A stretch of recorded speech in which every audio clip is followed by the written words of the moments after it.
serie de leyes que cuando uno utiliza una historia clínica para actividades, por ejemplo, como estas, que es docencia, para actividades de ateneos, que es la discusión de casos en un ambiente determinado. Por ejemplo, los médicos hacen ateneos, los bioquímicos hacen ateneos.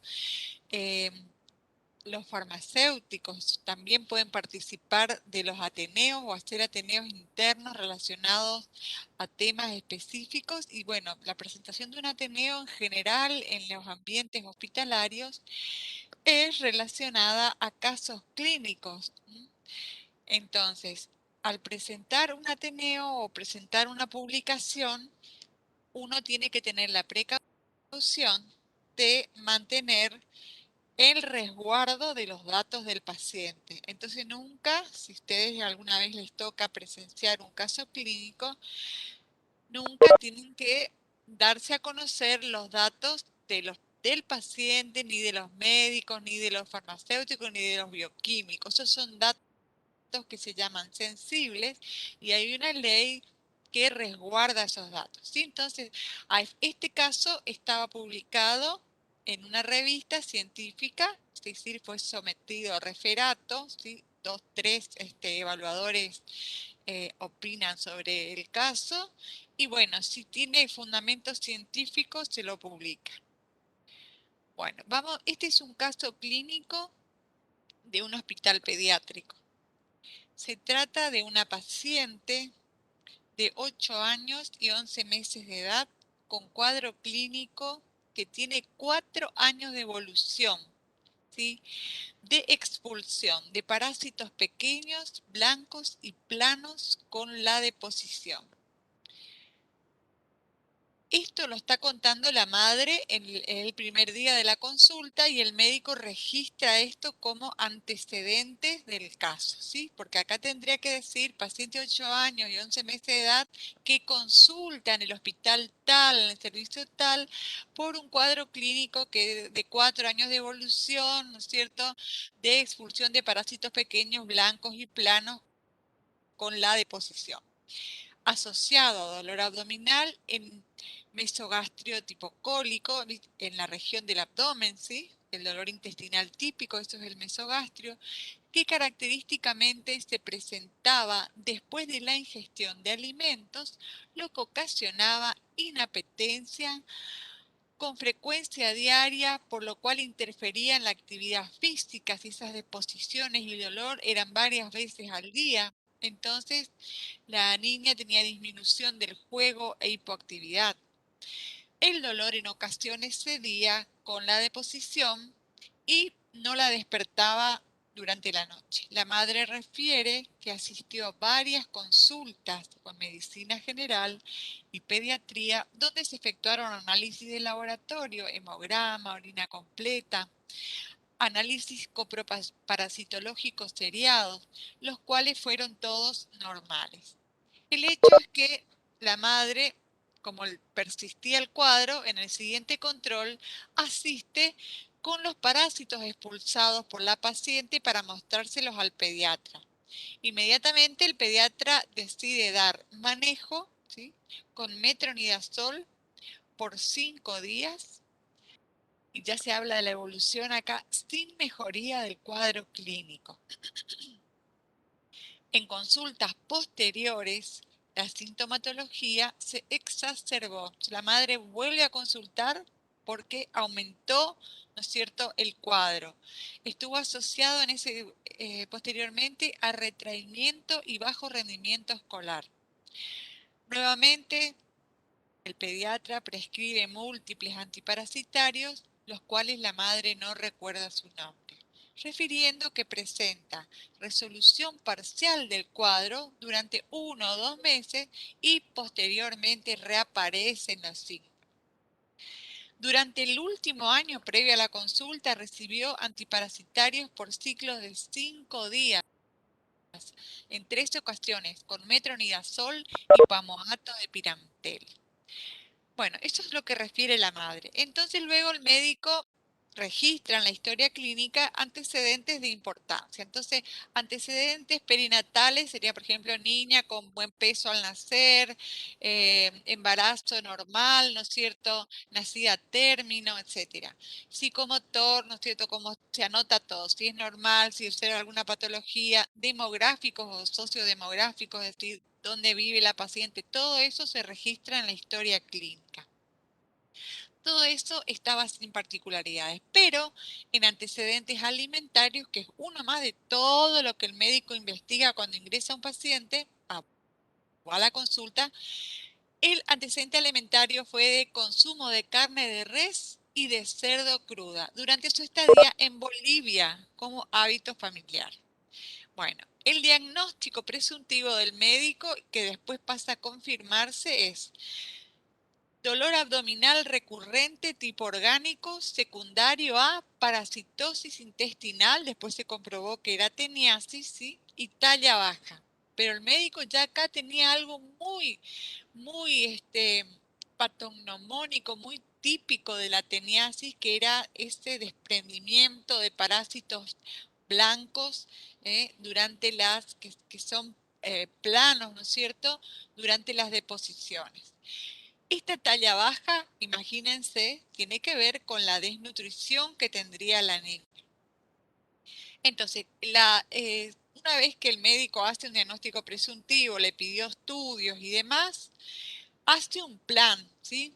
Un plan de cómo va a manejar ese paciente. Bueno, el primero tiene que ver con la farmacia.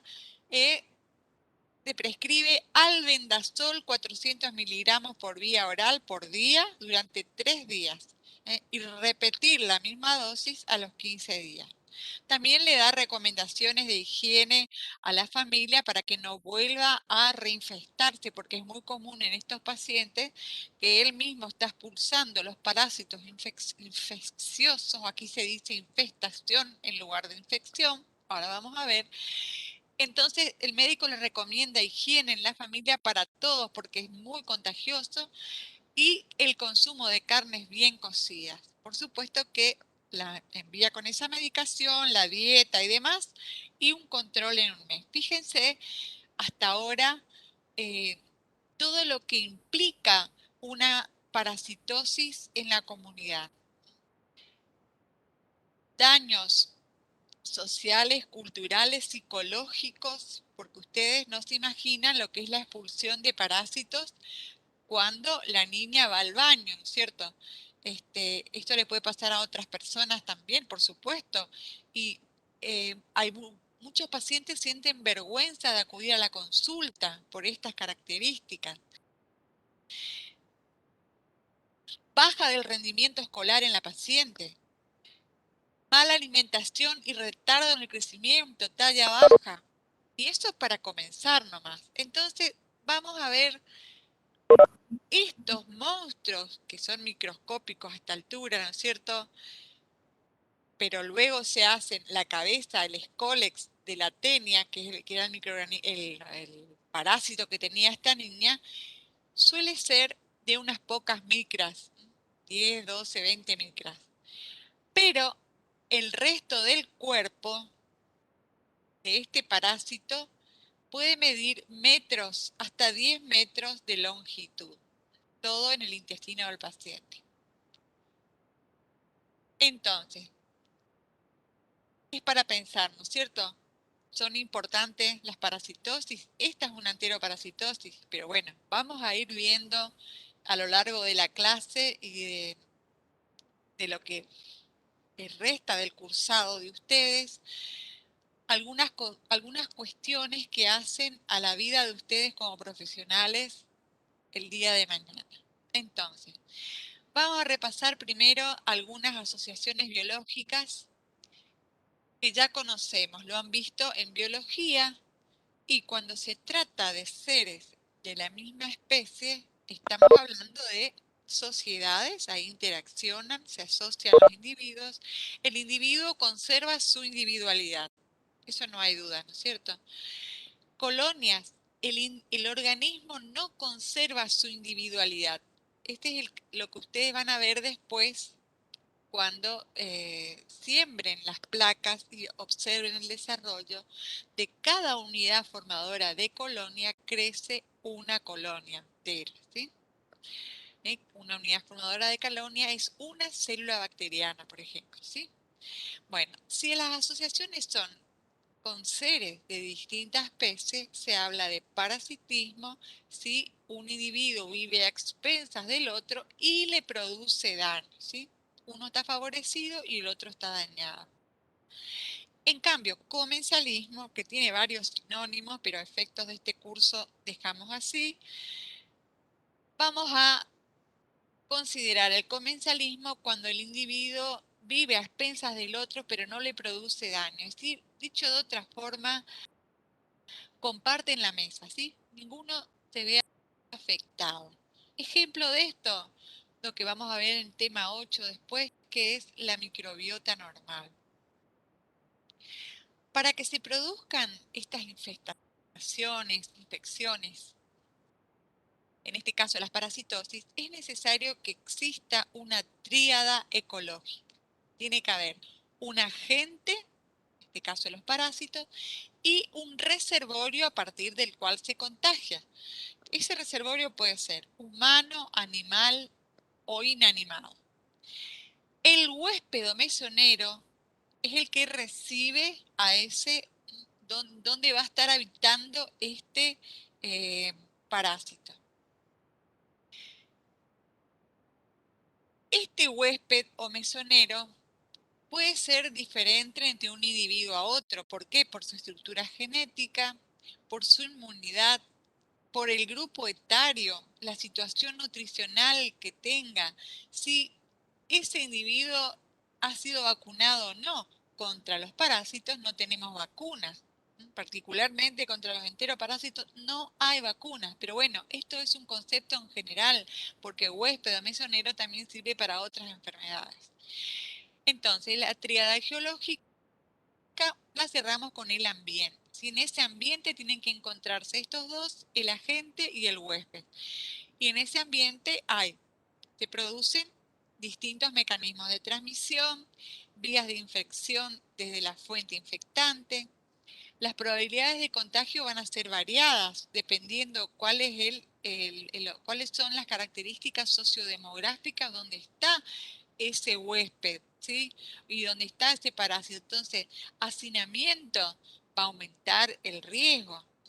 Un nivel de vida con hábitos y costumbres de mala higiene también van a favorecer la transmisión de los parásitos.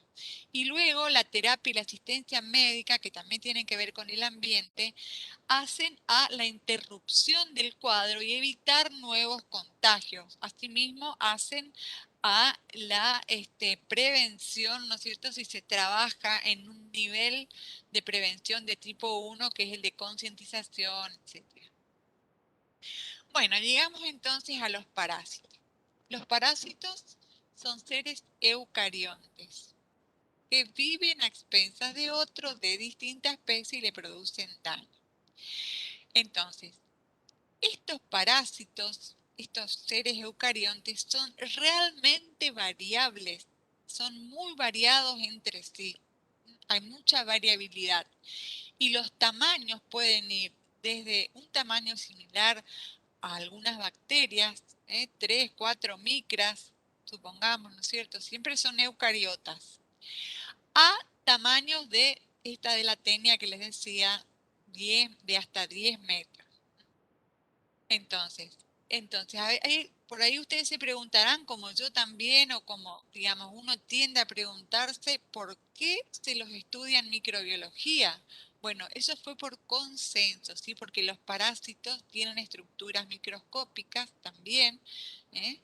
Aunque tengan un estadio que puede ser macroscópico, tienen etapas en que sí son microscópicos, la mayoría de ellos, y bueno, se incluyeron otros como los artrópodos que no tienen nada de microscópicos porque pueden ser realmente unos verdaderos insectos. Entonces, se caracterizan por desarrollar ciclos evolutivos que pueden ser simples o complejos, es decir, una simple división celular de tipo binaria o pueden ser realmente complejos con varias etapas y morfologías diferentes en ese ciclo. Se reconoce como ciclo evolutivo o biológico a las etapas secuenciales del desarrollo de un parásito, desde que está en la fase de huevo, supongamos, si es que tiene huevos o quiste, si es que es un protozoo que forma quistes, ¿sí? Al desarrollo de la forma adulta que pueda reproducirse y parasitar. Hay muchísimas de estas enfermedades que se notifican en todo el mundo. Como ustedes se imaginarán, en los países en vías de desarrollo suelen notificarse mayor cantidad de enteroparásitos que en los países desarrollados. ¿Cuál les parece a ustedes que puede ser la actitud de los médicos en relación a los parásitos, a los enteroparásitos en los países desarrollados como Suecia, Alemania? La primera impresión, ¿qué es lo que pensarían ustedes?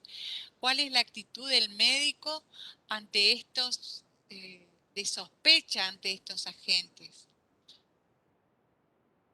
¿Van a sospechar enseguida o no? Y no, porque tienen menos casos, no es tan Claro, común. claro, no es común en los países desarrollados. Por el clima, porque son fríos, templados, ¿no es cierto? Hay mejores condiciones de higiene, etcétera. Pero ¿qué pasa? Cada vez es mayor la cantidad de personas que se dedican a trabajar en las organizaciones no gubernamentales y viajan a países subdesarrollados como África, ¿no es cierto? O en nuestra zona, en Argentina, en Bolivia, en Brasil, hay comunidades, ¿no es cierto?, donde es muy difícil entrar o regiones donde continúan siendo importantes estos agentes, ¿sí? Somos países en vías de desarrollo. Entonces, los médicos de esos países, como los que les nombré, Suiza, Suecia, Alemania, no deben dejar de sospechar tras hacer una buena anamnesis al paciente. La anamnesis es preguntarle dónde estuvo, qué comió, qué síntomas tiene, ¿no es cierto? Y con esa anamnesis, que es pedirle al paciente que le cuente lo que siente, dónde estuvo, qué come, qué comió hace un tiempo, si hay algún familiar con los mismos síntomas en la familia, eh, etcétera. Con eso construir. Entonces, esas personas que viajan a estos lugares donde pueden haber parásitos, es muy probable que se hayan contagiado, eh, porque son altamente contagiosos. Y no vale que una sola persona tenga buenos hábitos de higiene, debe ser el entorno también, ¿sí? Por otra parte, hay cada vez más individuos que avanzaron mucho las terapias inmunosupresoras de tratamiento de neoplasias, de cáncer, ¿no es cierto? Y hay desde los años 80 casos, ahora están más controlados, pero de SIDA, ¿sí? Síndrome de inmunodeficiencia adquirida. Entonces, los parásitos en estos países desarrollados digamos, se limitan a estos casos. En los otros países como el nuestro, están permanentemente en la población y se notifican casos todos los años.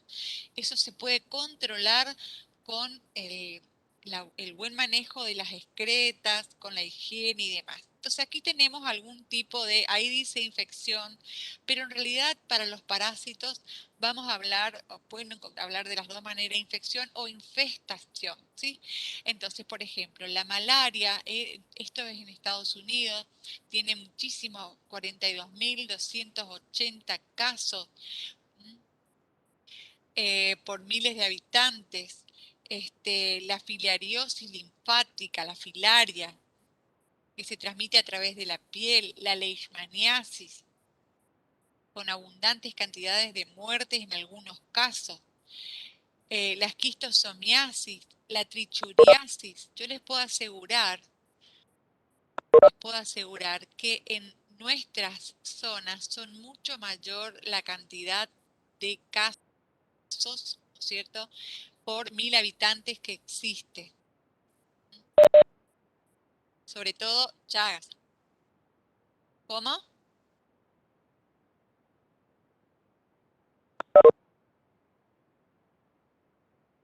Claro, exactamente, sí. Sí, sí, sí. O tienen esas enfermedades que decía.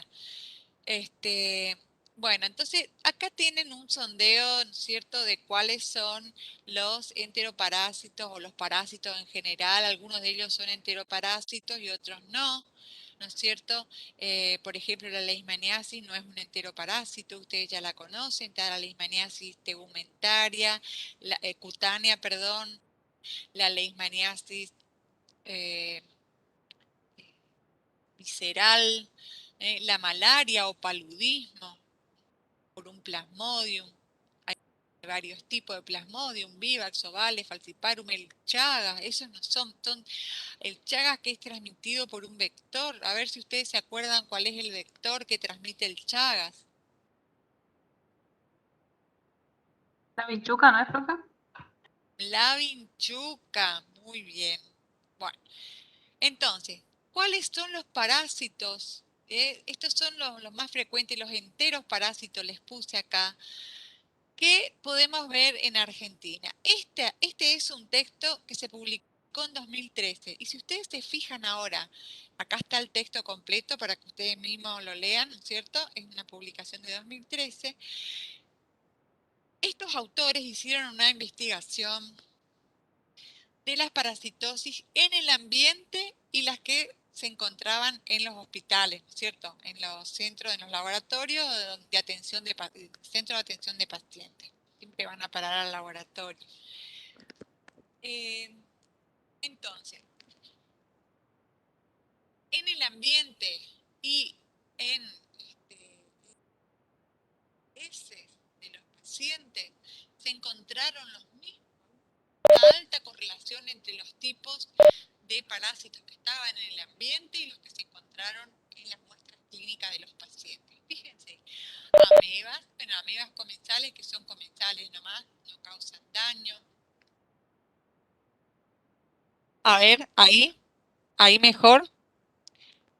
Coccidios, Cryptosporidium, Endolimax nana, esto es una tenia también, Ciclospora. Y hay más, hay muchos más. Y fíjense que nuestra provincia es protagonista también, está en varios lugares. Eso habla muy bien también de nuestros bioquímicos que están detectando acá, de los médicos que están sospechando y enviando para hacer los estudios, y de ustedes, porque ustedes están por detrás. Ustedes son los que tienen que enseñarle a la gente cuáles son los hábitos de higiene, porque la gente a dónde va primero, va a la farmacia. Esto lo pueden comparar los datos de ese de 2013 con los que aparezcan en el Boletín Integrado de Vigilancia, que es una edición semanal del Ministerio de Salud de Argentina, de la Nación, ¿sí? Tienen que entrar msn.gov.ar, ¿sí? Ministerio de Salud de la Nación, y ahí se fijan, indaguen un poco a ver qué encuentran. Cuando entren en este boletín integrado pueden ir viendo cuáles son las enfermedades de notificación obligatoria. Entonces, ahí y hay algunas que son enfermedades de notificación semanal, otras son de notificación inmediata, etcétera. Las parasitosis pueden estar como diarrea o pueden estar como individuales, por ejemplo, Chagas, toxoplasmosis, paludismo, ¿sí? Bueno, fíjense y comparen ustedes con ese artículo de 2013. Bueno, ahora, vimos los parásitos y vamos a seguir viendo los parásitos, pero no sin antes dejar de mencionar, por lo menos, a los huéspedes, ¿sí? Los huéspedes pueden ser organismos simples o complejos, incluyendo nosotros, que en circunstancias naturales permiten la sobrevivencia o alojamiento de un agente. ¿No se escucha? Ah, perdón, ese es un reloj que está sonando. De un agente infeccioso. Entonces, los tipos de huéspedes, esto tiene que ver con el ciclo después que va a tener el parásito. Los tipos de huéspedes pueden ser accidental, es circunstancial para el parásito, no es el huésped definitivo. El huésped definitivo, ¿cuál va a ser? En el cual el parásito alcanza su madurez sexual o la fase de actividad sexual, que es la más importante para madurar y salir, ¿no es cierto?, a, perdura la especie, digamos así, siguen para parasitar a otros huéspedes. Puede haber un huésped que sea intermediario, ¿no es cierto? Este huésped intermediario en el cual el parásito desarrolla su fase larvaria o asexuada, ¿sí? Hay parásitos intermediarios, por ejemplo, en esquistosomiasis, el huésped definitivo somos nosotros, pero entre medio hay un caracol. Y paraténicos son accidentales también, pero aquí se corta el ciclo, ¿sí? Esto es dependiendo de cada tipo de parásito. Como el tema 3 es básicamente estructura y características generales de los parásitos, vamos a ver la estructura en general de los parásitos. Para eso tenemos que hablar de la clasificación. Fíjense que hay parasitosis no solamente intestinales, hay muchas. Bueno, según el grado de parasitismo, los parásitos pueden clasificarse también en facultativos, obligados, les digo también porque a continuación vamos a ver la clasificación según estructura. Entonces, facultativo es el que tiene un ciclo de vida parasitaria, pero tiene otro ciclo de vida libre y también anda bárbaro en ese ciclo de vida libre. Sin ir más lejos, las pulgas, ¿sí? Las pulgas son parásitas de los animales, pueden atacarnos a nosotros si no hay cerca algún animal, pero las pulgas inmediatamente, esas son artrópodas, ¿sí? Están clasificadas como tales, directamente andan y tienen una sobrevida en el pasto, en el ambiente. Bueno. Y los obligados son los parásitos que deben vivir toda la vida o al menos una fase de su ciclo vital sí o sí en el interior o superficie del huésped. Pueden ser temporales, desarrollan parte del ciclo en el huésped, o permanentes, requieren vivir todo el tiempo en el huésped. Las pulgas en realidad tienen este tipo de ciclo porque por lo menos ellos pueden estar como facultativos durante gran parte de su vida, pero en algún momento tienen que tener su fase en la superficie del huésped. Ahora vamos a ir viendo los distintos ejemplos. Bueno, esto es lo que yo quería llegar, que es que entonces los parásitos también se clasifican de distintas formas y la morfológica, vamos a ver a continuación, la ubicación topográfica, en qué lugar del cuerpo ejercen su parasitismo. Pueden ser endoparásitos o ectoparásitos, como los piojos, por ejemplo, ectoparásitos. Endoparásitos, el oxiuro o la tenia esa de la paciente. La ubicación en órganos y sistemas, enteroparásitos, la tenia de la paciente, histo y hemoparásitos, ahí vamos a ver la fasciola hepática, por ejemplo. Hemoparásito, los plasmodium del paludismo. Bien, y la clasificación taxonómica, que después la vamos a ir viendo en general en la clase de taxonomía, por ahora no se preocupen por esto, ¿sí? Es decir, taxonomía por ahora no se preocupen. Entonces, la clasificación según la morfología nos divide en dos grandes grupos, protozoos y metazoos. Los protozoos son seres unicelulares. Seguimos hablando todo el tiempo de organismos eucariotas. Los metazoos entonces son pluricelulares y los protozoos unicelulares. ¿Está? Dentro de los protozoos tenemos estos cuatro grupos principales, además, pero en lo que atañe, digamos, a los cuadros más frecuentes en el ser humano, las amebas, los flagelados, los ciliados y los coccidios o apicomplexos. Faltan algunos acá que tienen que ver con otro grupo que es el que se añadió hace unos años, que es el de algunos hongos que se cierran con las propiedades de los parásitos. Hubieron discusión entre los parasitólogos, los micólogos y en realidad, bueno, los microsporidios, ¿sí? Que ya vamos a ver más adelante. Entonces, son estos 4 grupos principales más los microsporidios dentro de los protozoos. Y los helmintos, que son verdaderos gusanos, tenemos los nemantelmintos y los platelmintos. Dentro de los platelmintos están las tenias, como en el caso de nuestra paciente. Bueno, vamos a ir viendo los principales grupos. Entonces, los protozoos pueden tener un tamaño pequeño, entre 2 micras y 100 micras. ¿Cuánto medía una bacteria? ¿Se acuerdan?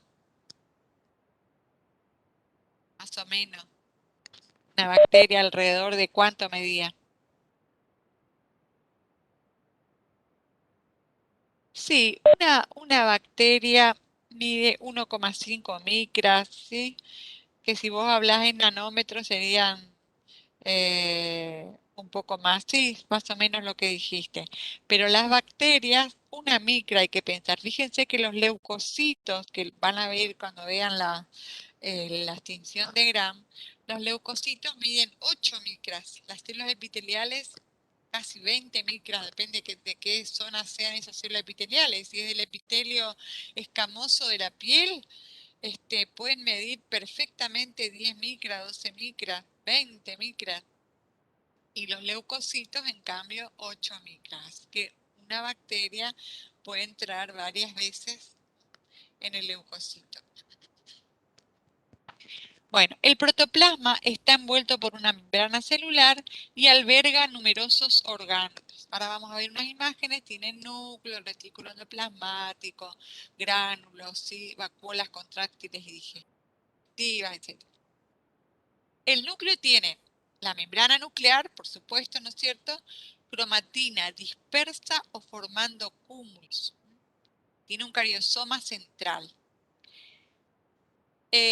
Hay órganos de movilidad cuando tienen, ¿no es cierto? Porque no todos los parásitos tienen, que pueden ser desde simple extrusiones citoplasmáticas o pseudópodos, que son los que el microorganismo es como que se deforma y va avanzando, como arrastrándose con eso, hasta estructuras más complejas como los flagelos y los cilios.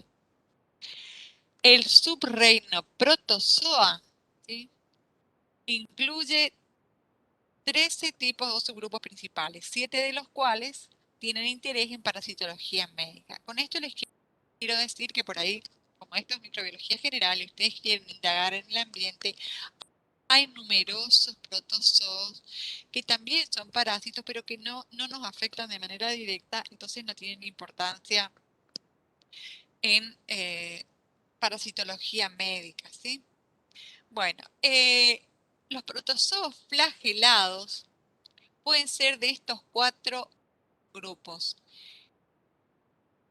Metamonada, Parabasala, Percolozoa y Eulenozoa. No se preocupen por esto.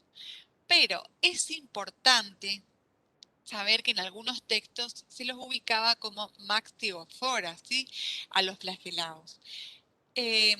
Ustedes tienen que recordar que son grupos de flagelados protozoarios que se distribuyen en 4 tipos. Así.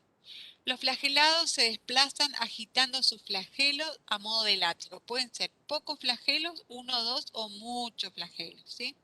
La ubicación de los flagelos también va a depender de la especie, ¿sí? Varía mucho. Adentro también hay estructuras especializadas, algunas están asociadas a los flagelos. Esto de los flagelos y la distribución de las estructuras internas son morfologías que facilitan después el diagnóstico por microscopía. Esto requiere un entrenamiento del microscopista, ¿sí? Esto lo hace el bioquímico. aquí tenemos, por ejemplo, retortamonas, examita, yo no la conozco, y esta es una giardia que realmente es frecuente en las parasitosis aquí en Misiones. ¿Sí? Todos estos son metamonada de este subgrupo de flagelados. Bueno, los del grupo de los Amoebozoa, ¿sí? Todo esto en el reino de la división, el reino de la vida, están dentro del grupo de los Animalia, ¿sí? Después vamos a ver cuando veamos taxonomía. Bueno, eh, aquí tenemos una ameba, ¿sí?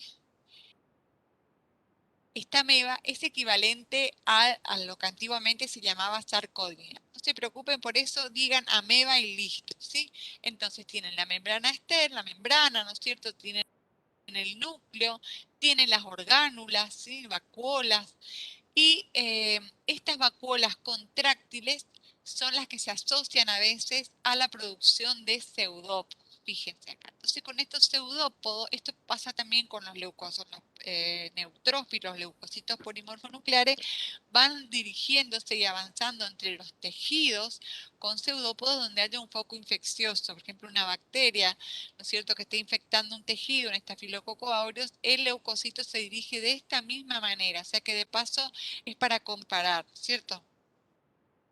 Es la extrusión de pseudópodos, falsos pies también podemos llamar, ¿sí? ¿Cómo se alimentan estas amebas? Fagocitan y contienen mitocondrias con crestas tubulares, ¿sí? Las, los alimentos que pueden fagocitar pueden ser particulados, pueden ser en solución. Ahora vamos a profundizar un poco lo que es nutrición. Bueno, otro grupo de protozoos son los esporozoos. Vimos los flagelados de las amebas, ahora los esporozoos. Se suelen denominar apicomplexa o coccidia. Estos siguen denominándose así, apicomplexa o coccidia. Esto es también típico de la leishmania, ¿sí? Es un gran grupo de protozoos de reproducción sexual, tiene un ciclo muy complejo, es un ciclo muy complejo de reproducción.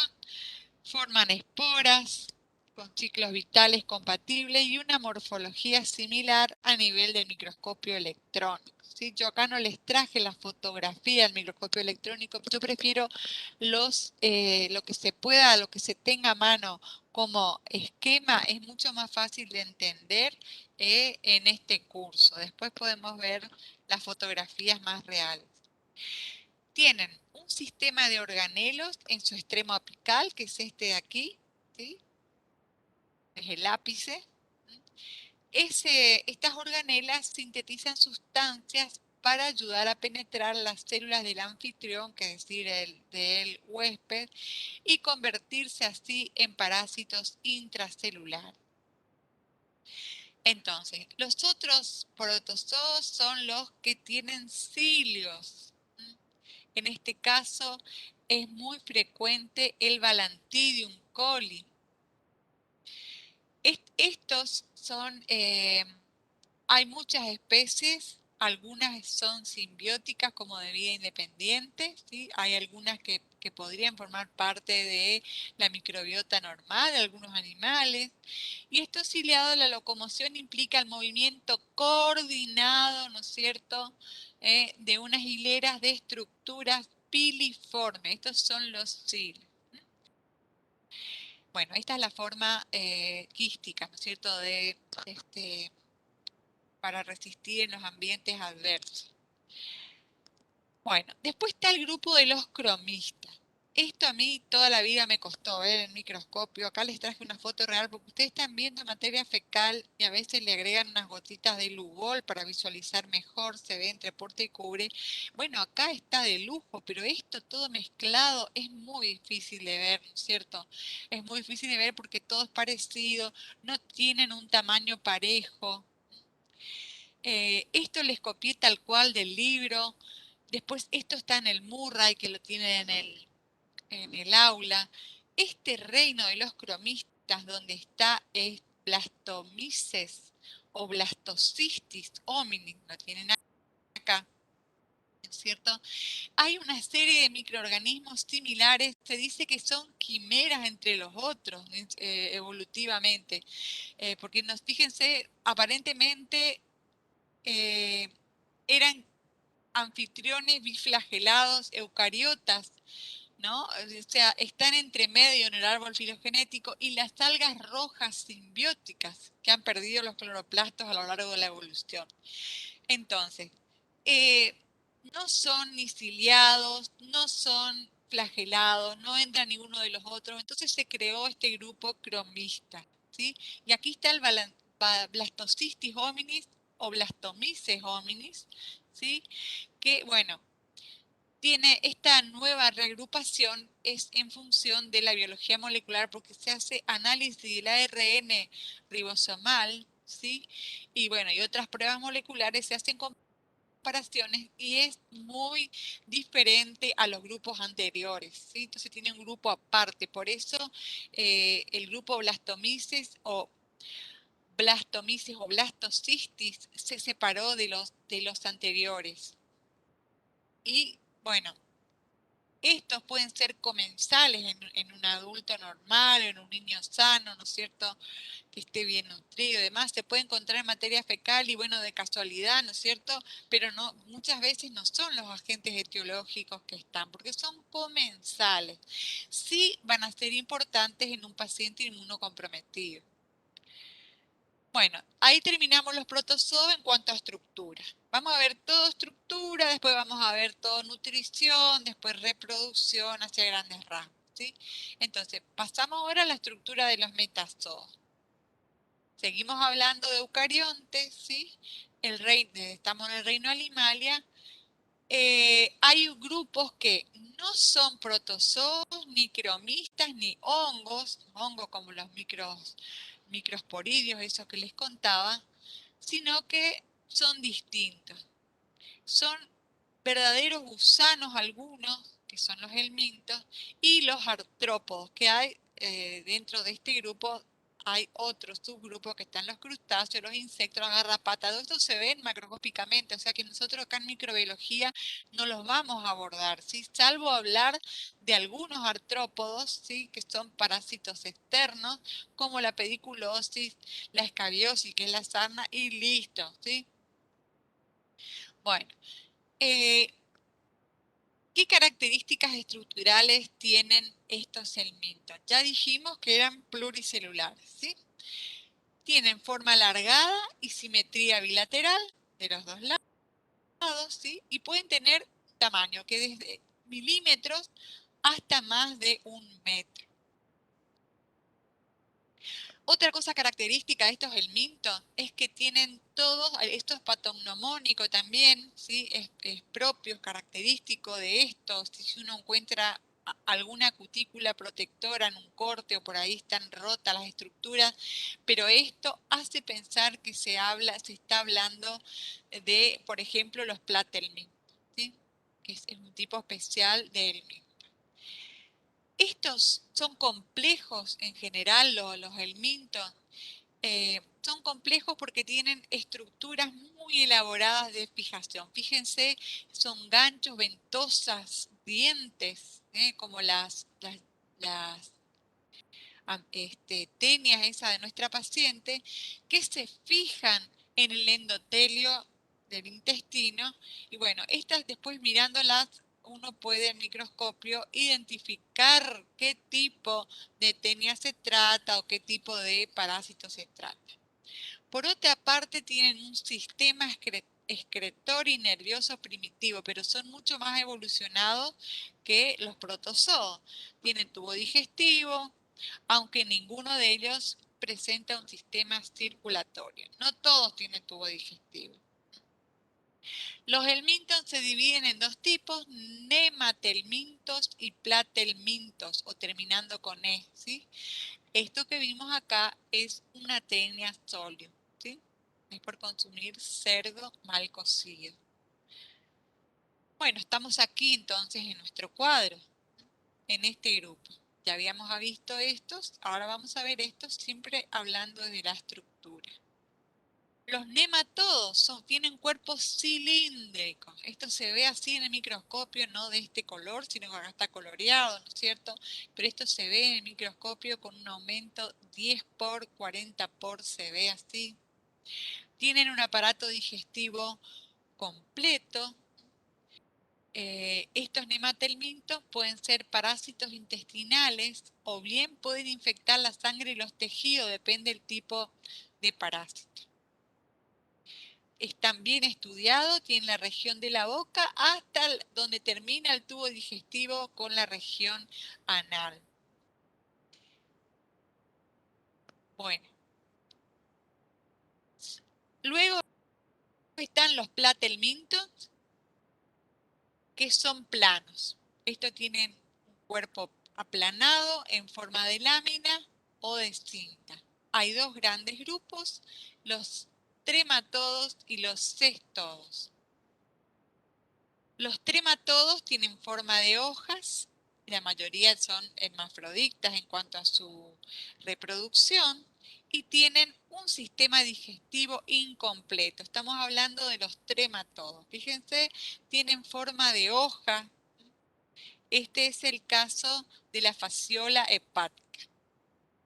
El sistema digestivo es incompleto, tiene como sacos adentro donde se van guardando y produciéndose la digestión de los alimentos. Y tienen un ciclo vital muy complejo. Tienen dos anfitriones previos al huésped definitivo.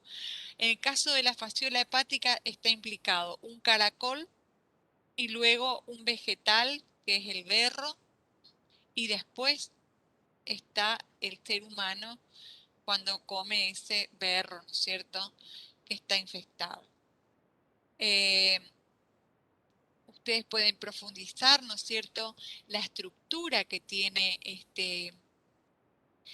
fíjense que confunde, porque aquí está la boca por debajo de toda esta estructura, la boca y la faringe, ¿ven? De lo que vendría a ser esta hoja, uno creería que está acá la hoja, no, está por debajo, ¿sí? Eso fue lo que se fue descubriendo y lo interesante que es la parasitología. Bueno, entonces vimos a la fasciola como ejemplo de estos que tienen forma de hoja, que son planos también, pero tienen un solo cuerpo, ¿cierto? Y los cestodos, trematodos cestodos ahora, están las tenias. Esto es lo que tenía nuestra paciente. Está fijada en algún lugar del intestino. Este estudio, ustedes saben cómo se llama, esta fotografía de aquí. Es algo médico, ¿no es cierto? ¿Saben qué tipo de estudio? ¿Se imaginan qué tipo de estudio es esto? Endoscopía, profe. Muy bien, es una endoscopía, ¿sí? Una endoscopía baja. Esto hace el gastroenterólogo. Bueno, fíjense que con esos ganchos está adherido al intestino y luego está la cabeza, que vendría a ser esta parte, adherida con esos ganchos o las ventosas, dependiendo si es tenia saginata o solium, muy pequeñita la cabeza, al lado de toda la otra estructura. Cada una de estos segmentos es independiente del otro y se pueden ir desprendiendo y cada uno de ellos tiene cientos de miles de huevos, ¿sí? Porque hay un útero en cada uno de estos. Nacieron para reproducirse. Entonces, son formadoras de cintas de proglótides o segmentos. Proglótides, cada uno de esos segmentos. Todos esos segmentos son hermafroditas, ¿sí? ¿Saben lo que quiere decir hermafrodita? Creo que es cuando tiene los dos sexos, ¿puede ser? Tienen los dos sexos. Muy bien. Entonces, pero o sea, se van relacionando uno con otro, pero tienen los dos sexos, ¿sí? Cada uno. Los nutrientes se absorben por las paredes corporales. Acá no tienen tubos digestivos organizados.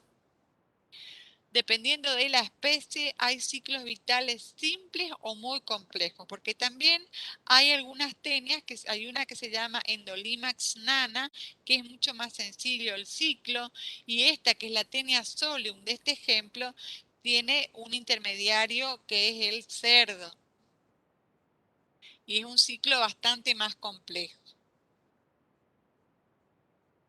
Bueno, ahí terminamos con la estructura de los helmintos. Y pasamos a los otros pluricelulares que son artrópodos.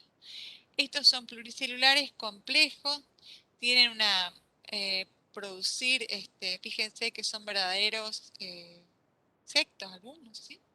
Este es un huevo, un piojo o Enterobius vermicularis.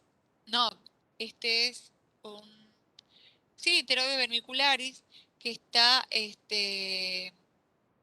adulto, la forma adulta, ¿sí?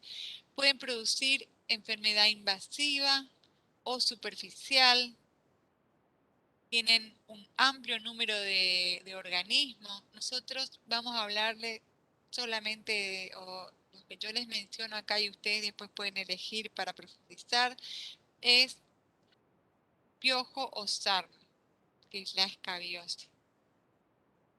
Entonces, vamos a ver algo de la fisiología de los de cada uno, ¿no es cierto? De los protozoos y los helmintos. Ya habíamos hablado antes de la estructura, vamos a ver la fisiología. Así que discúlpenme un minuto, tómense 2 minutos, tengo que cerrar acá una puerta.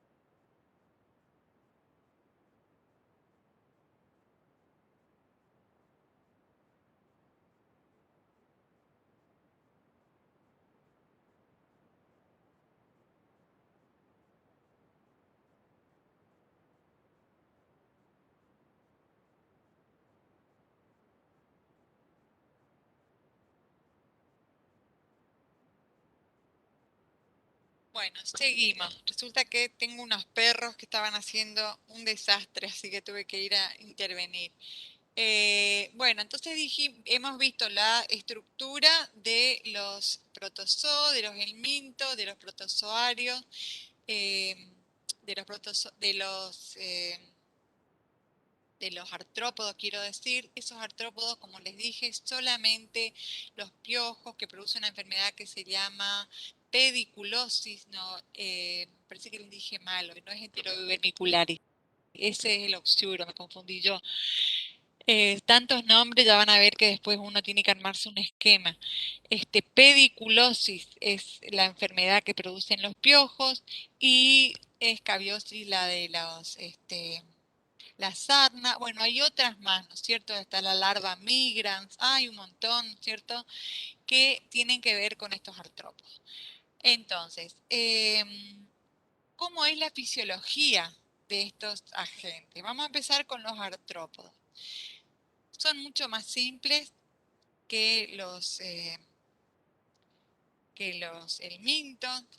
La asimilación de nutrientes orgánicos son heterótrofos todos, ¿no es cierto? Entonces puede ser por pinocitosis o fagocitosis, dependiendo del tipo de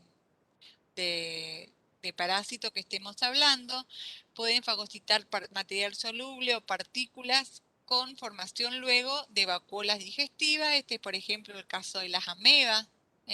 Las amebas es muy interesante porque engloban directamente a los, acá pasó algo con mi texto,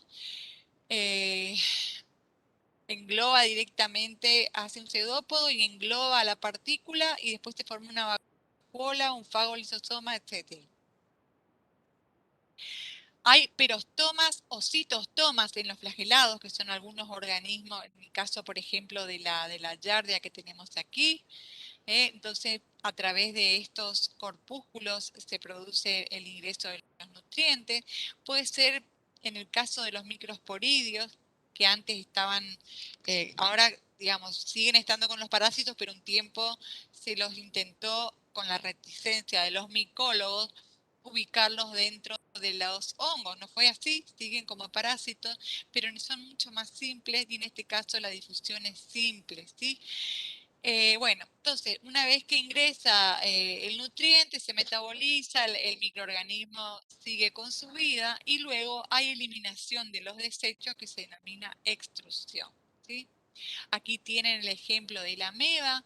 Fíjense cómo engloba la partícula, luego se forma un fagolisosoma y se digiere y se expulsa, se expulsan los desechos, que es la denominada extrusión. Bueno, ¿cómo respiran estos microorganismos? La mayoría son anaerobios o anaerobios facultativos. Si están en condiciones ambientales desfavorables, crean algún tipo de defensa, formas de supervivencia. Por ejemplo, en los protozoos, si están en condiciones ambientales desfavorables, que no tienen los nutrientes, no tienen la atmósfera necesaria para sobrevivir, se forman las estructuras de supervivencia que son los quistes.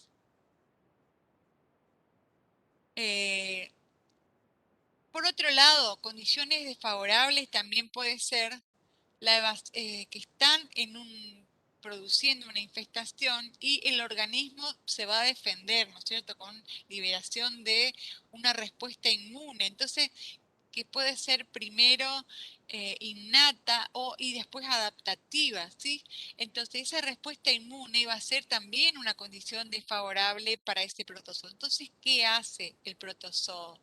Evade esa respuesta inmune desarrollando algún tipo de particularidad. Por ejemplo, algunos protozoos toman segmentos de las células del huésped, ¿sí?, y las incorporan a su superficie. Entonces no son reconocidas por los leucocitos. Esto lo pueden profundizar en los textos, ¿sí?, de la cátedra. En el Murray lo tienen detallado, ¿sí? No mucho más detallado, porque no vamos a profundizar mucho más en nuestro curso. Pero ahí tienen bien explicadito, con incluso algo un poco más molecular, cómo se realiza esa evasión de la respuesta inmune. Esa es la forma que tienen de sobrevivir en esos ambientes. En definitivas cuentas, los protozoos pueden tener dos formas, ¿sí? El trofozoito, que es la forma vegetativa a través de la cual el parásito se alimenta y se reproduce, es esta en el caso de la Giardia, y el quiste. El quiste es la forma de resistencia que le permite vivir en condiciones ambientales adversas. En el caso de la Giardia, por ejemplo, están estas dos formas, el trofozoito y el quiste. Hay otros flagelados como las trichomonas, ¿sí?, las trichomonas vaginalis, por ejemplo, donde no existe la forma de quiste, ¿sí? Solamente está la forma vegetativa, ¿tá? Entonces, una Giardia, por ejemplo, para su ciclo de vida, que eso va a ser después el tema 12, para el ciclo de vida, la Giardia necesita que se forme su quiste para poder salir del huésped, se desprende por materia fecal, ¿sí?, pero no sale de esta forma, que si sale después se muere. Lo que se ve esto, se ven en las materias fecales de los pacientes que están agudos, se ven estas formas que se mueven muchísimo y se ven los quistes, que son bien refringentes en el microscopio. Igualmente les digo, hay que tener el ojo entrenado, estudiado, repasado, pulido, pasado por problemas, hasta que uno logra detectar fácilmente esto en la materia fecal de un paciente. Entonces, para que vaya, se infecte de un paciente a otro, tiene que haber un pasaje ambiental, para lo cual se necesita el quiste. En cambio, la tricomona que tiene, tricomona vaginalis, solamente la forma de trofozoito, el contagio entre un paciente y otro es sexual, contagio directo, ¿sí? Bueno, estos quistes entonces, que son las formas de resistencia, pueden ser simples, que provienen de un zoito recubierto, o quistes. Pueden ser producto de un cigoto que está en fase de reproducción. Esto lo van a ver después cuando veamos el ciclo completo, por ejemplo, de la leishmaniasis. Bien, las formas de reproducción en los protozoos pueden ser asexuada o sexuada. Si es sexuada por conjugación o sin gametos. Ahora vamos a ver esto. Pero la forma asexuada puede ser binaria, que es bien sencilla, ¿sí? Es el ciclo vital de algunos protozoos, en el caso de los esporozoos. Bueno, ¿no? Alternan división múltiple, esquizogonia, con un ciclo de reproducción sexual, que es esporogonia o gametogonia, ¿sí? Entonces, la merogonia es la más sencillita de todos, expresión binaria, y algunos organismos pueden alternar con una división múltiple, esquizogonia, con un periodo de reproducción sexual, ¿sí? Bueno, la esquizogonia vendría a ser cuando, en el caso de estos esporozoos, la esquizogonia, a diferencia de la endodiogenia, en la esquizogonia hay a ver, anterior, en la esquizogonia pueden salir múltiples células de cada división, ¿sí? Y la endodiogenia es, por ejemplo, en este caso, ¿sí? Este habíamos dicho que era una apicomplexa, modelo así. En este caso, fíjense que están las dos células hijas, pero recubiertas por la madre hasta que encuentran condiciones óptimas y ahí recién se separan en dos individuos hijos. Bueno, estos cuadros los tienen en varios textos, pero acá tenemos, por ejemplo, un resumen de la fisiología de los principales protozoos. Fíjense que las amebas son unicelulares, forman quistes y trofozoitos, ahí tienen la morfología. Las amebas no tienen flagelos, ¿sí? Por eso son el grupo de las amebas. Están los flagelados, los ciliados y los esporozoos. Las amebas se reproducen por fisión binaria, en cambio los esporozoos, esquizogonia y esporogonia. ¿Ven? Aquí tienen la tabla comparativa. ¿Cómo se mueve una ameba por pseudópodos? En cambio, los flagelados, por supuesto, por los flagelos, y los ciliados utilizan los cilos, moviéndose en forma ordenada. ¿Cómo es la respiración? Todos son anaerobios facultativos, algunos en alguna fase anaerobios estrictos, pero en alguna otra anaerobios facultativos. ¿Cómo se nutren? ¿Ven? En amebas, asimilación por pinocitosis o fagocitosis. En los flagelados, por difusión simple, o aquí tienen los orgánulos esos especializados que son los citostomas, por ejemplo. Y en los ciliados es la ingestión a veces también tienen estos orgánulos parecidos y se forman las vacuolas alimentarias. Los más simples de todos son los esporozoos, que es por difusión simple.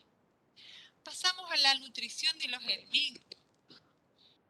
Aquí hay ingestión activa de tejidos, ¿sí? Esto es lo que después ellos pueden exponer en su superficie y escapan del reconocimiento de los leucocitos. Entonces, ingestión activa de tejidos, líquidos o de los tres. Ese 3 no hay. del organismo anfitrión con la consiguiente destrucción de tejido, ¿sí? Esto ocurre, por ejemplo, en el caso, estamos hablando del Milton, pero algo parecido ocurre con la ameba histolítica. Bueno, hay absorción pasiva de nutrientes a partir de líquidos adyacentes y los contenidos intestinales. Este es el caso de las proglótidas de la tenia, ¿se acuerdan? ¿Sí? La tenia no tiene un tubo digestivo organizado, absorbe así nomás los nutrientes. La movilidad muscular, ¿sí? Parte también esto es fisiología más que nutrición, la movilidad muscular que presenta numerosos segmentos les está significando un gran gasto de energía. Entonces estos microorganismos metabolizan con rapidez los hidratos de carbono. Pueden almacenarlos como glucógeno y una proporción significativa de las necesidades energéticas están de estos gusanos, ¿no es cierto?, está dedicada al proceso de reproducción. Fíjense que muchos de estos gusanos pueden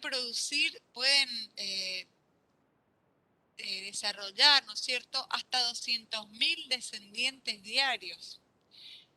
Aunque en general estos helmintos ponen huevos, si es que son ovíparos, y unas pocas especies pueden portar formas jóvenes, vivíparos, directamente del individuo adulto se da lugar a larvas jóvenes, sin pasar por el estado de huevos. Todo esto es lo complejo que es la parasitología, es decir, si es compleja la bacteriología, acá tenemos de todo también.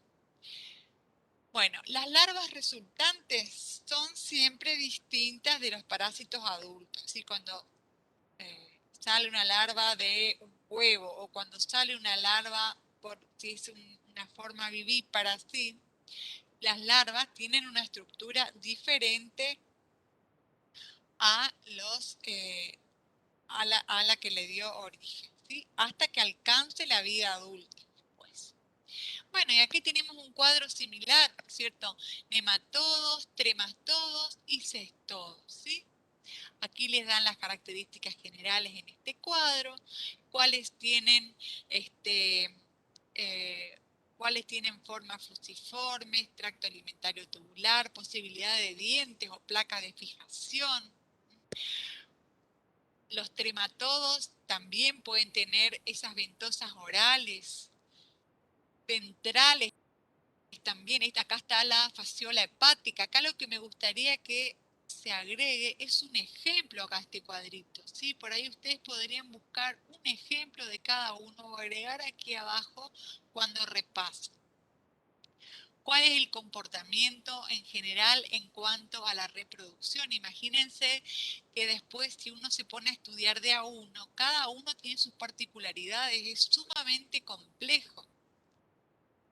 Bueno, aquí les traigo simplemente para que ustedes vean, esto no vamos a ver ahora, sino que en el tema 12, cómo es el ciclo de vida. Fíjense que las amebas se transmiten a través de los quistes maduros, ¿sí? Es complejo porque van pasando por varias etapas. Ingresa al quiste maduro, tolera el jugo gástrico del estómago y va a parar al intestino delgado. Ahí sigue el ciclo, ¿sí? Va evolucionando hasta que los trofozoitos se desarrollan, se mantienen ahí, se alimentan y van generando estos trofozoitos nuevamente los quistes, ¿sí? Esto es importante porque este es un protozoo que necesita de esa forma quística para pasar de un huésped a otro. La tricomoniasis, como les dije, el contacto es directo. Acá no tenemos quistes conocidos, no hay quistes, son estas formas de trofozoito nada más. Por fisión binaria, muy sencilla, no hay formas de resistencia y la transmisión es directa. Por eso esta tricomona no vive mucho tiempo en el ambiente, se muere, necesita estar parasitando, entonces eso hace discutible a veces la transmisión sexual en casos de menores, o no es cierto, una cosa así que dicen, no, se contagió con la toalla, es muy difícil, ¿no es cierto? Esto es por transmisión sexual, ¿sí? Eso no quita que hayan casos excepcionales, pero son difíciles, es todo un tema. Que uno en pediatría a veces ve esto y realmente es agobiante. Bueno, esto, la patogenicidad de los parásitos es tan o más compleja que en el caso de las bacterias o de los virus, ¿sí? Y de los hongos. En este caso son verdaderos animales, ¿sí? Tienen un organismo, algo organizado que tiene varias partes que nos están produciendo daño, porque el mecanismo de daño, eso tiene que ver con lo patogénico. ¿Cómo causa el daño un parásito? Bueno, por un lado hay succiones sustractora o poliatriz, esto va produciendo la liberación de hematíes, el paciente puede quedar anémico, depende el tiempo que lleve esa situación. A su vez puede haber una acción tóxica porque parásito está liberando toxinas o simplemente metabolitos intermediarios que resultan tóxicos para ese huésped. Fíjense el daño que le causa, por eso es una parasitosis y no es un comensal, porque tenemos también organismos que están conviviendo con nosotros a nivel de intestino. Hay bacterias, ¿sí? Hay algunos virus que se descubrió hace poco, el microvirosoma. Bueno, entonces esas toxinas también pueden generar una acción alérgica o la acción mecánica, estas mismas suctoras poliatriz o los estrongiloides pueden armarse tan, pueden ser tan numerosos que hacen una obstrucción intestinal. El paciente se puede morir por obstrucción intestinal, se corta la circulación, es decir, pueden llegar a ser muy graves, ¿sí? En el caso de nuestra paciente, ¿qué tenía? Tenía una tenia, así que estábamos con esta acción sustractora o exfoliatriz con esos dientes mordiendo el intestino y todo el resto, acción tóxica, acción mecánica, ¿no? Bueno, yo quisiera que ustedes respondan estas preguntas.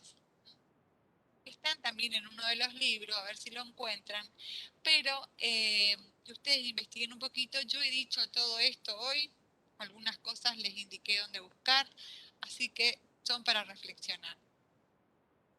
Esto va a estar disponible en el aula para que ustedes puedan tener la clase. No es difícil, no es difícil, son cosas generales para la próxima evaluación. Bueno, estos son comentarios nada más a nivel epidemiológico. Hay entre un infectado y un enfermo, está la salud pública, donde están ustedes, ¿sí? Hay distintos niveles de prevención o de intervención de los artífices de salud pública. El primero es en promover la salud, aquí entran ustedes, ¿sí? Acá no hay vacunas. Luego está en la etapa del diagnóstico, que están los bioquímicos y el médico, y la terapia precoz, el médico y ustedes, ¿sí? El control y seguimiento, otra vez el bioquímico, la terapia y la rehabilitación, bueno, en muchos casos terapia que incluye incluso psicólogos, ¿sí? Vieron los daños que causan socialmente los parásitos también. El diagnóstico puede ser de certeza patognomónico sugerente. De certeza sí o sí es la confirmación de laboratorio vista por un bioquímico que firme de alguna de estas estructuras. Patognomónico es cuando hay algo propio y único de esa especie, o sea que se ve una cutícula de tenia, se sospecha en una Echinococcus, ¿sí? Echinococcus es una tenia que hace su ciclo en perros. Y sugerente, bueno, hay hallazgo de varios elementos, eso es lo que pasa en general. Esa paciente cuando entró, ¿cierto? Por eso lo llama la atención también del caso, que antes le daba laboratorio totalmente normal, o no le pidieron todo lo que habría que pedirle, por ejemplo, un proteinograma electroforético para ver si estaba aumentada la IgG y la IgE, que aumentan en la parasitosis. La parasitosis también aumenta la eosinofilia, que son leucocitos eosinófilos, son polimorfonucleares también, pero aumentan en los casos de parasitosis característicamente porque están relacionados también con la alergia. Bueno, ¿cómo puede ser la terapia, el tratamiento? Fíjense que en las enteroparasitosis se da al paciente y a toda la familia, incluso al personal doméstico de la casa, si es que hay, ¿no es cierto? O si son chicos que van a una escuela, se tienen que tratar todos los chicos, ahí tiene que intervenir salud pública otorgando los medicamentos que van a ser específicos de lo que se sospeche. Yo después les voy a mostrar, les voy a dejar disponible en el aula un trabajo que hizo una alumna nuestra ya hace 15 años con las parasitosis en el interior de la provincia. Entonces el tratamiento puede ser individual o colectivo, ¿sí? Y los mecanismos de transmisión van a tener que ver, ¿no es cierto?, con el tipo de parásito y sus ciclos. Bueno, ya terminamos. Las vías de infección también tienen que ver con el parásito, cutánea, puede ser vectorial, dijimos por ejemplo en el animal de Chagas, la bichuca, en el paludismo un mosquito, que es el anófeles, a diferencia de la Aedes, que es el que transmite las virales, como por ejemplo el dengue, ¿sí? Bueno, esto lo vamos a ver en tema 12. Y siempre hay aspectos de importancia que hay que tener en cuenta, la epidemiología, siempre hay que saber el ciclo biológico. ¿Por qué es importante saber el ciclo biológico? Porque les permite a ustedes, detectar ese parásito, ¿sí? ¿En qué etapa del ciclo está en materia fecal? ¿En qué etapa están las vías respiratorias? Y bueno, los parásitos de importancia regional, que son los que yo les sugiero que preparen para cuando tengamos el tema 12, no ahora para la clase de ahora, para el parcial de ahora, sino para cuando tengamos, digamos, para el final. Espero que todos aprueben este parcial. Yo les pregunto a ustedes esto. ¿Cuál es el rol del farmacéutico en el equipo de salud para las parasitosis? A ver, abran los micrófonos y cuéntenme qué les parece.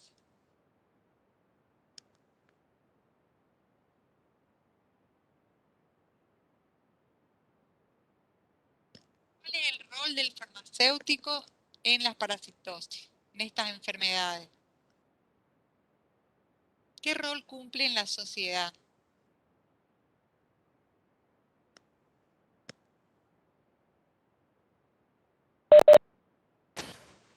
Puede ser el de dispensar medicamentos para tratar los parásitos.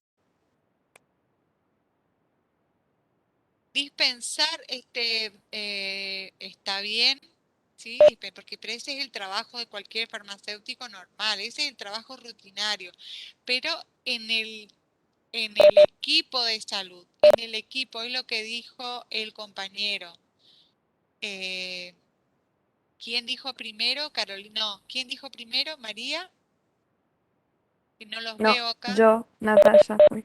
Ah, Natalia. Muy bien, Natalia.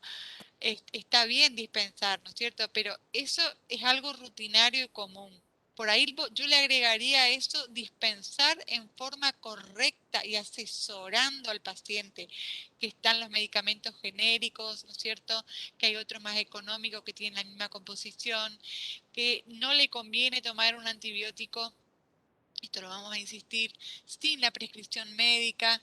En este caso, como dijo Mauricio, ¿no es cierto? Vos dijiste educar.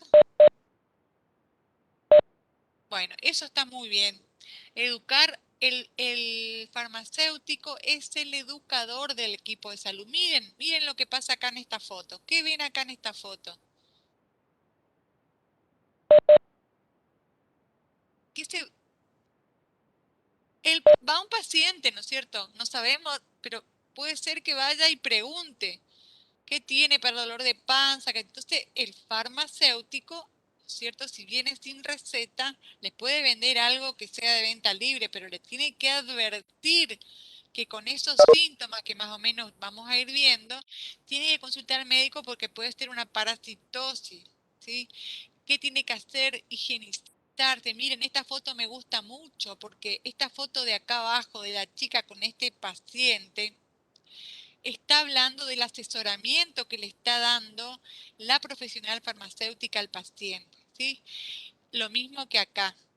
Acá están trabajando dos en equipo, ¿no es cierto?, en una farmacia, profesionalmente. Pero estas dos, sobre todo, esta imagen tiene mucho que ver. Y estos son fotos del primer mundo, parecería, ¿no es cierto? Porque muchas veces van las madres a la farmacia de salud pública que realmente tiene otra imagen, ¿no es cierto? Y ahí sí muchas veces se requiere un asesoramiento en equipo con el médico, con el bioquímico, ¿sí? Pero el farmacéutico es el educador, acuérdense esto para todas las enfermedades que vamos a ir viendo. Bueno, ¿tienen preguntas? Hasta acá va la clase de hoy. Y lo que entra en el parcial. Yo creo que ha sido muy clara, ¿no es cierto? La clase.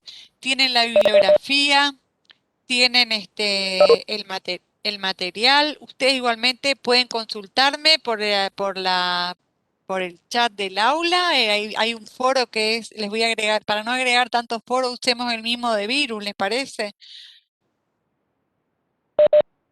¿Ustedes Sí, están profe. recibiendo los mensajes del foro? Sí, profe, sí, llega así. Bueno, fantástico. Vieron que una compañera preguntó, después le contestamos así. Ustedes también participen, pregunten, ¿sí? Planteen alguna inquietud.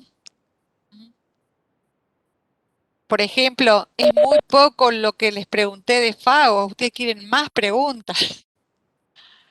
¿No les parece? Bueno, entonces, espero que... Profe, decime. para el parcial entonces tenemos que tener en cuenta todas las características estructurales y, o sea, saber describir todas, Sí, porque yo, de no, digamos, protozoos, por ejemplo. yo no te voy a preguntar Balantidium coli, no, yo te voy a preguntar Ujú. ciliado, ejemplo, ¿viste? O digamos, clasificación de los parásitos en función de las características estructurales. Entonces, de la estructura, los grandes grupos, ¿no es cierto? Y una breve descripción de cada uno. Ahora, si la pregunta va, describa las características fisiológicas generales y de reproducción de los protozoos. Y ahí abren en 3 o 4 y comentan brevemente, porque esto no es así. A ver, entamoeba histolítica, característica general, no. Va de lo general, es decir, no es tan complicado. Fíjense esos cuadros de resumen que hay Bueno, y en y el algún caso esquema. del ciclo de vida, El ciclo podemos de vida elegir, por ejemplo, no, el de protozoos. Ah, bueno, el ciclo de vida no les voy a preguntar ahora, solo estructura. Estructura, fisiología general, reproducción general, así. En general, ¿está? Lo que vimos hoy. Ahora, mañana les voy a subir la clase porque ahora tengo que ir al dentista. Por cualquier cosita, escríbanme al foro, ¿sí? Dale, profe, gracias. Bueno, chao, nos vemos entonces. Gracias, profe. Chao, profe. Chao, chao.